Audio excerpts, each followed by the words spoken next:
لا إله إلا الله محمد رسول الله عليه صلاة الله وآله والأحبة. Assalamualaikum warahmatullahi wabarakatuh. Gali kubur sendiri, begini kisah pria khatamkan Al-Quran sebanyak 8.000 kali sebelum wafat. Salah satu tokoh sufi dari kalangan muslimah adalah Rabi'ah Al-Adawiyah. Sufi yang juga dikenal dengan nama Rabi'ah Basri ini merupakan sosok wanita suci. Dia tidak pernah menikah sepanjang hidupnya karena memilih kesucian dan kecintaannya hanya kepada Allah semata.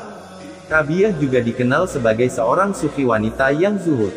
Wanita saleha ini tidak tertarik kepada kehidupan duniawi, sehingga ia mengabdikan hidupnya hanya untuk beribadah kepada Allah Subhanahu wa Ta'ala. Dikisahkan, Rabi'ah Al-Adawiyah yang sangat mencintai Allah Subhanahu wa Ta'ala dan Rasulullah Shallallahu Alaihi Wasallam menggali kubur untuk dirinya sendiri sebelum wafat.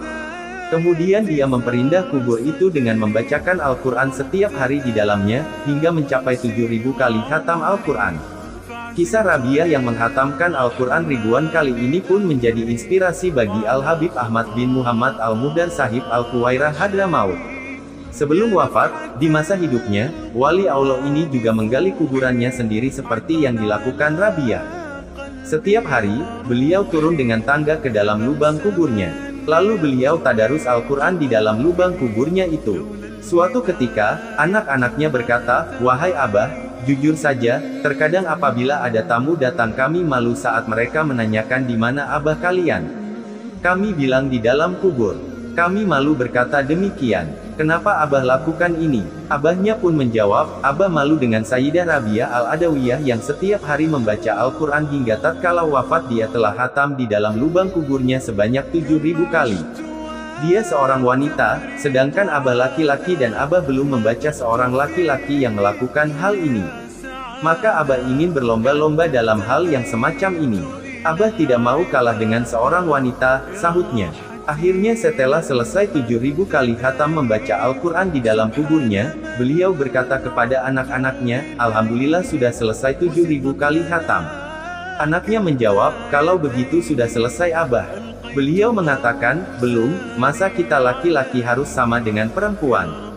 Padahal perempuan ada uzurnya atau bulannya. Kita laki-laki paling tidak lebihkan sedikit sampai 8.000 kali khataman Al-Quran." Dan akhirnya Al-Habib Ahmad bin Muhammad Al-Muhdar pun berhasil menghatamkan Al-Quran sebanyak 8.000 kali di dalam kubur yang beliau gali sendiri. Demikianlah keadaan orang-orang saleh yang senantiasa berlomba-lomba membangun dan memperindah rumah masa depan mereka, kuburan. Bagaimana dengan kita saat ini?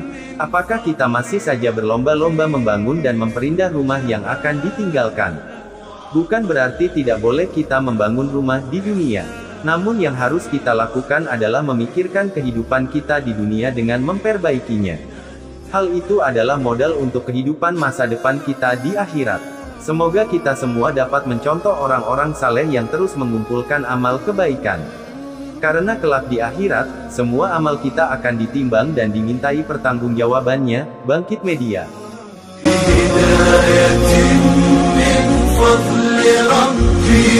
يكسو الجمال